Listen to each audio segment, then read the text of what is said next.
Welcome to update number 1 of a new series following the rollout of the Love's EV charging network. My goal with this series is to provide regular updates on the network as new sites go to construction or open to the public. Right out of the gate, I'd like to give a shout out to Walter over at the Network Architect channel. If you're not familiar with Walter, he does a great series on the Pilot Flying J GM Energy fast charger build out. I've taken a lot of pointers from his videos, so I encourage you to go check out his channel, which I will link below. Okay, let's get into it. Back on August 20th of this year, Love's issued a press release providing some high-level information about their upcoming fast charger installation push, including the map that you see here on the right. According to Love's, they currently have more than 100 chargers at 28 stores in 11 states. Those are the red circles on the map there. By my count, these numbers are close, but we'll get into more detail on that in just a minute.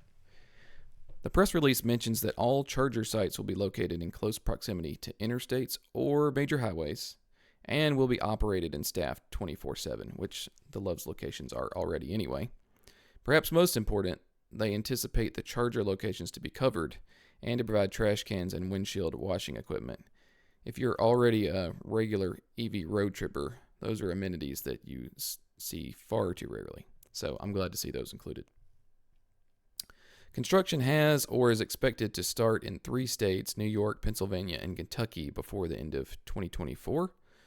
At least 13 additional states will see construction starts in 2025. They also mentioned that all new Love's Travel Stop locations will include fast charging infrastructure. So by my count, there are currently 24 locations with open fast chargers. That's a little less than in the press release. 3 stations are under construction. The 2 in New York mentioned in the August press release, and 1 in Jonestown, Pennsylvania that was spotted recently by PlugShare user TubesX. Another 70 locations have been awarded under the NEV program, and 2 additional locations are planned. Outside of those, there are a number of locations that show up on the Love's map included in their press release, but they have not been awarded NEV funds, or there is some uncertainty about their specific location. I'll try to get some clarity on those before the next update.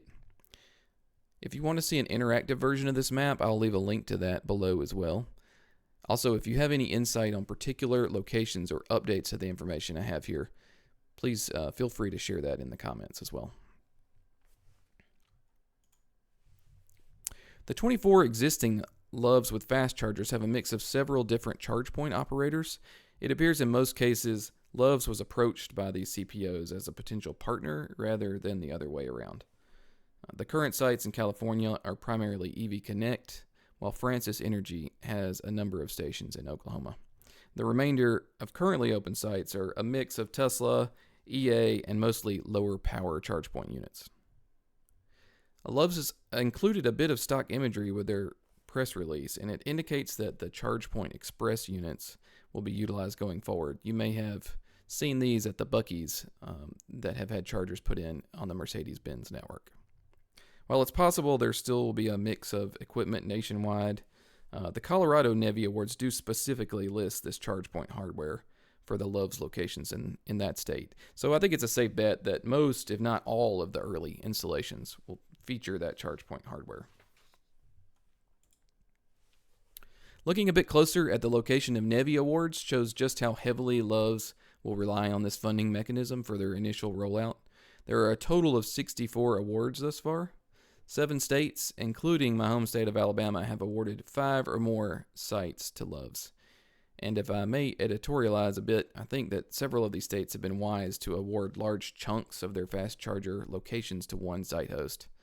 Be it Love's, Pilot Flying J, or another option, I think it will just provide a consistent and familiar option to residents of those states.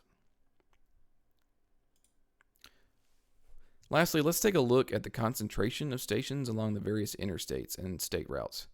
You can see that early on, Interstate 40 is the big winner. That corridor is also fairly well covered by the Pilot Flying J rollout. I-65 is also notably well covered, mainly due to awards in the contiguous states of Alabama, Tennessee, and Kentucky. You could, in theory, drive from Mobile, Alabama to Louisville, Kentucky using just this network after the initial list of stations is online. it will be interesting to see how this table changes as additional NEV awards are made in the first or even second and third rounds that come through those states. All right, this is a bit of a short one, but I thank you very much for watching. Again, my goal is to make an update at least once a month until construction really picks up in earnest, and then I may consider increasing the frequency.